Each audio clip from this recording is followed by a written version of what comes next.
Assalamualaikum warahmatullahi wabarakatuh. Dalam video ini, saya dan teman-teman akan membacakan materi IPS kelas 8, yaitu tentang pergerakan nasional pada masa pendudukan Jepang. Dalam membuat materi ini, kami berkelompok, dan kami terpilih menjadi kelompok 5.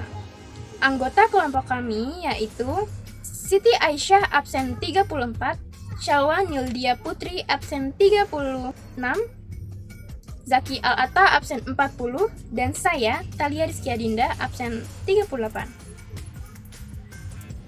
Bagian pertama dalam materi ini yaitu membahas tentang proses penguasaan Indonesia. Awal mula tujuan Jepang menguasai Indonesia adalah untuk kepentingan ekonomi dan politik. Jepang menginginkan Indonesia sebagai penghasil bahan baku industrinya dan sebagai daerah pemasaran hasil industri. Pada tanggal 18 Desember 1941, Jepang melakukan penyerangan terhadap pangkalan militer AS di Pearl Harbor. Setelah itu, Jepang masuk ke negara-negara Asia. Pada tanggal 11 Juli 1942, Jepang mendaratkan pasukannya di Tarakan, Kalimantan Timur. Kemudian pada tanggal 24 Januari 1942, Jepang menguasai kota minyak Balikpapan. Pada tanggal 16 Februari 1942, Jepang berhasil masuk ke Palembang. Jepang menyerang Pulau Jawa yang merupakan pusat pemerintahan Belanda. Pada tanggal 1 Maret 1942, Jepang berhasil menguasai Jakarta. Setelah melakukan berbagai pertempuran, Belanda akhirnya menyerah kepada Jepang tanpa syarat pada tanggal 8 Maret 1942 di Kalijati, Subang, Jawa Barat. Perjanjian serah terima kedua belah pihak ditandatangani oleh Letnan Jenderal Terpoorten, Panglima Angkatan Perang Belanda, dan diserahkan kepada Letnan Jenderal Imamura, pemimpin pasukan Jepang. Sejak saat itu seluruh Indonesia berada di bawah kekuasaan Jepang. Kebijakan pemerintah militer Jepang. Pada saat kependudukannya di Indonesia, Jepang melakukan pembagian 3 daerah pemerintahan militer di Indonesia, yakni 1. Pemerintahan Angkatan Darat atau Tentara 25 untuk Sumatera dengan pusat di Bukit Tinggi. 2. Pemerintahan Angkatan Darat atau Tentara 16 untuk Jawa dan Madura dengan pusat di Jakarta. 3. Pemerintahan Angkatan Laut atau Armada Selatan 2 untuk daerah Sulawesi, Kalimantan, dan Maluku dengan pusat di Makassar. Jepang melakukan propaganda dengan semboyan 3A, yaitu Jepang Pemimpin Asia, Jepang Pelindung Asia, Jepang Cahaya Asia.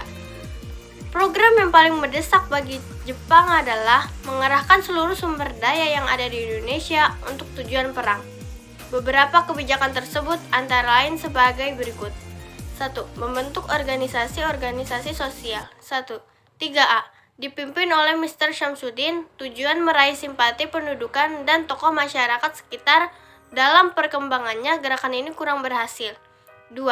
Pusat Tenaga Rakyat atau Putera pada tanggal 1 Maret 1943 dipimpin oleh 4 serangkai, yaitu Soekarno, Muhammad Hatta, Kiai Haji Mas Mansur, dan Ki Hajar Dewantara. Cukup diminati oleh kalangan tokoh pergerakan Indonesia. 3. Jawa Hokokai atau Gerakan Kebangkitan Jawa dibentuk pada tahun 1944 di bawah pengawasan para pejabat Jepang. Tujuannya menggalang dukungan untuk berkorban demi perintah Jepang. 4. Masyumi atau Majelis Syuro Muslimin Indonesia. Jepang mendirikan pada tanggal 1943 dipimpin oleh Kiai Haji Hashim Asy'ari dan Kiai Haji Mas Mansur. 2. Pembentukan organisasi semi militer. 1. Seinendan atau Organisasi Barisan Pemuda dibentuk pada 9 Maret 1943. Tujuannya memberi bekal bela negara agar siap mempertahankan tanah air. 2. Fujinkai merupakan himpunan kaum wanita di atas 16 tahun untuk terkait dalam latihan semi militer. 3. Keibodan merupakan barisan pembantu polisi untuk laki-laki berumur 20-25 tahun. 4. Heiho, didirikan tahun 1943, merupakan organisasi para jurid pembantu tentara Jepang. 5. Pembela Tanah Air atau PETA, didirikan 3 Oktober 1943, merupakan pasukan bersenjata yang memperoleh pendidikan militer secara khusus dari Jepang. Kemudian pengerahan Romusha. Jepang melakukan rekrutmen anggota Romusha dengan tujuan mencari bantuan tenaga yang lebih besar untuk membantu perang dan melancarkan aktivitas Jepang.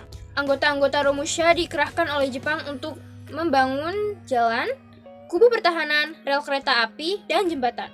Jumlah Romusha paling besar dari Jawa, yang dikirim keluar Jawa, bahkan sampai ke Malaya, Myanmar, dan Thailand. Sebagian besar Romusha adalah penduduk yang tidak berpendidikan. Mendengar nasib Romusha yang sangat menyedihkan, banyak pemuda Indonesia yang meninggalkan kampungnya.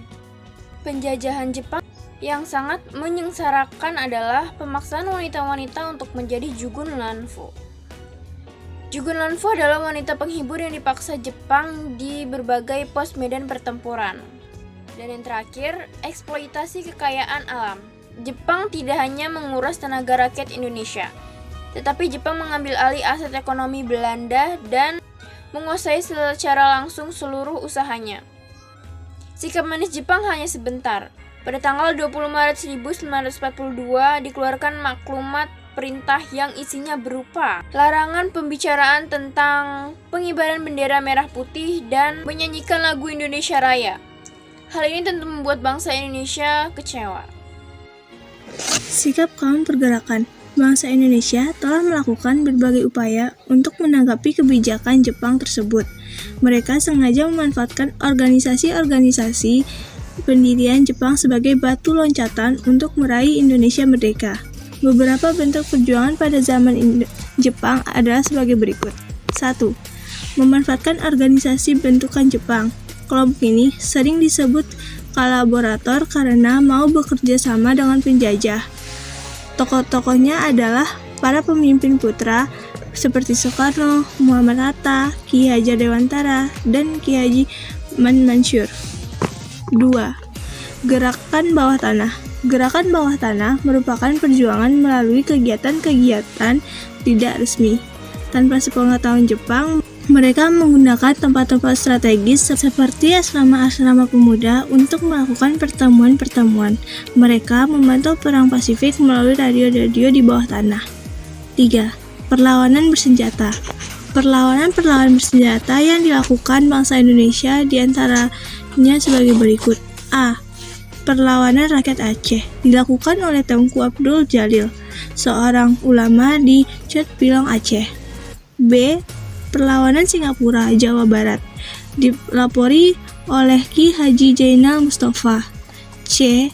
Perlawanan Indramayu, Jawa Barat pada bulan Juli 1945. D. Perlawanan PETA di Blitar, Jawa Timur dipimpin oleh Apriyadi pada tanggal 14 Februari 1945. Sekian penjelasan dari kami. Wassalamualaikum warahmatullahi wabarakatuh. Terima kasih. Ada saran atau pertanyaan untuk kami?